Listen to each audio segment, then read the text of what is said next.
TV7 Israel News is made possible thanks to your generous donations. Shalom, good evening. This is TV7 Israel News broadcasting to you from Jerusalem. And in today's top stories, Israel, in cooperation with the United States, completed a series of successful tests on its Arrow 3 ballistic missile defense system, and what Jerusalem officials insist provides the Jewish state with the necessary capabilities to protect the country against Iran's declared aspirations. Representatives of the United Kingdom, France, Germany, Russia, and China held a meeting with their Iranian counterparts in Vienna as part of continued efforts to salvage the 2015 nuclear agreement. In response to Iranian aggression in the Strait of Hormuz, Britain seeks to establish a European-led naval task force that will assure freedom of navigation in the Persian Gulf.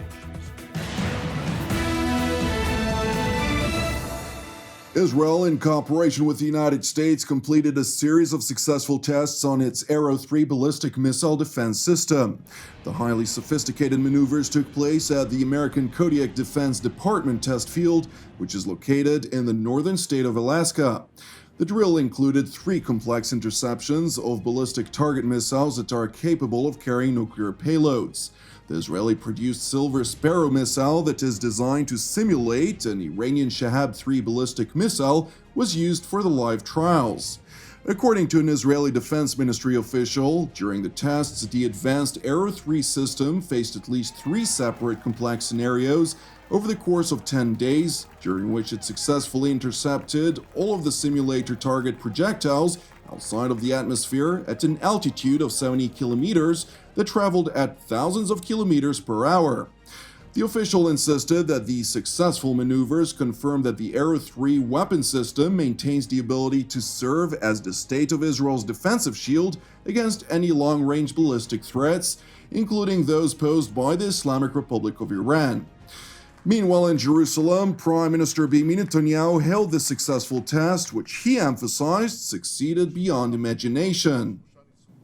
בשבועות האחרונים ערכנו 3 ניסויים סודיים פורצי דרך בטיל ח'-3. הניסויים הללו נערכו באלסקה, בארצות הברית, בשיתוף פעולה מלא יחד עם בעלת בריתנו הגדולה ארצות הברית. הם הצליחו מעבר לכל דמיון. הח'-3 שירת בהצלחה מלאה טילים בליסטיים מחוץ לאטמוספירה, בגבהים ובמהירויות שלא הכרנו עד כה. הביצוע היה מושלם. כל פגיעה בול.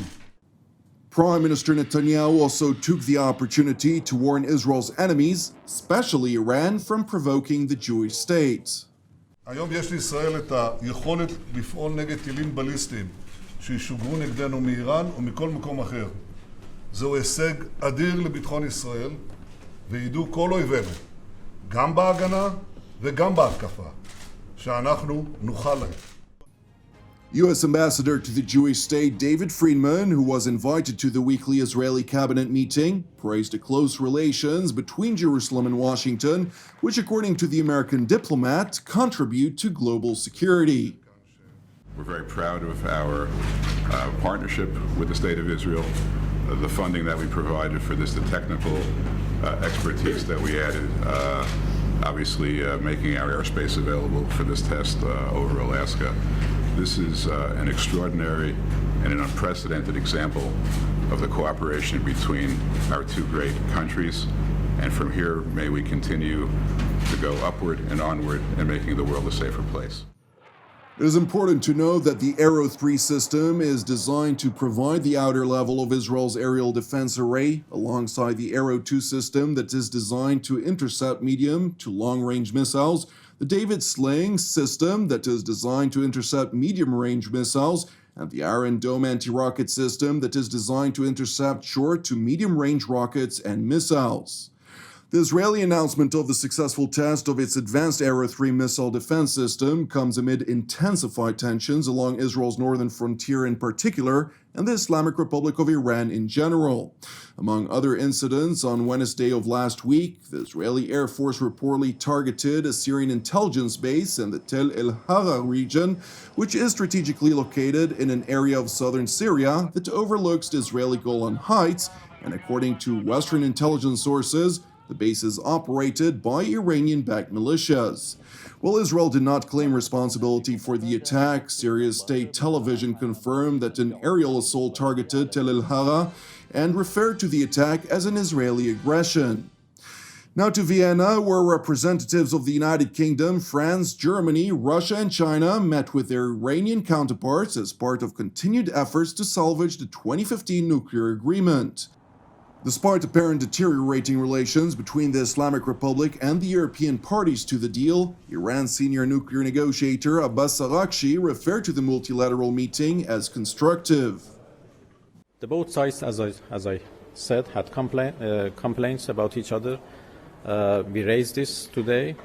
I think the atmosphere was constructive and the discussions were good. I cannot say that we resolved everything, but I can say that there are lots of commitments to the JCPOA and its survival. All remaining participants to the JCPOA are still committed and determined to save this deal, which is a big achievement of diplomacy in the recent years, and we will continue our efforts in that direction. The discussions surrounding continued multilateral efforts to try and salvage the 2015 nuclear accord after the Trump administration pulled out of the agreement were termed by a British diplomat who spoke to TV7 on condition of anonymity as perpetuated efforts to persuade all parties involved that the mirage is in effect a projection of reality. He said that while Iran continues to demand a reward for its temporarily limited good behavior, the Ayatollah regime continues to serve as the key instigator of regional instability by means of state-sponsored terrorism.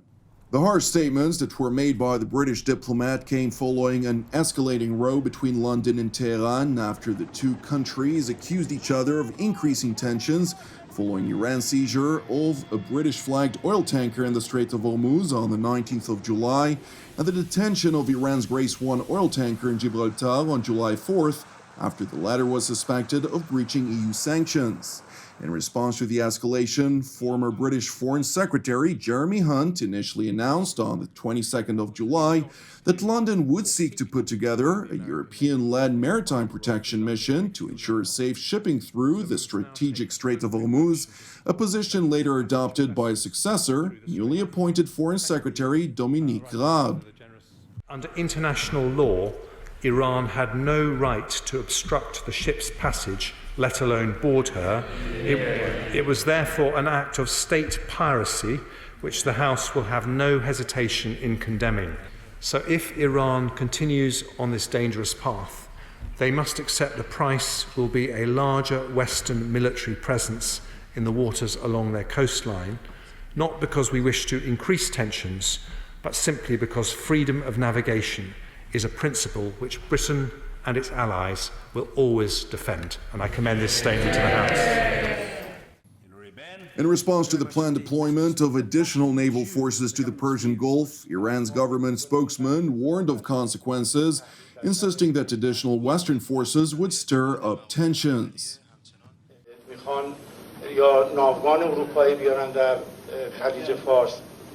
ما فکر می‌کنیم این قبیل اقدامات در شرایط کنونی در شرایط فعلی تحریک کننده است، پیام خصمانه داره، به تنش‌ها دامن خواهد زد. Thank you for watching us. I would like to take this opportunity to welcome all of our viewers back as we have resumed productions for the season of 2019-2020, praying for the peace of Israel and the peace of Jerusalem. Jonathan Hassan, have a Erev Tov, and we will see you again tomorrow at the same time.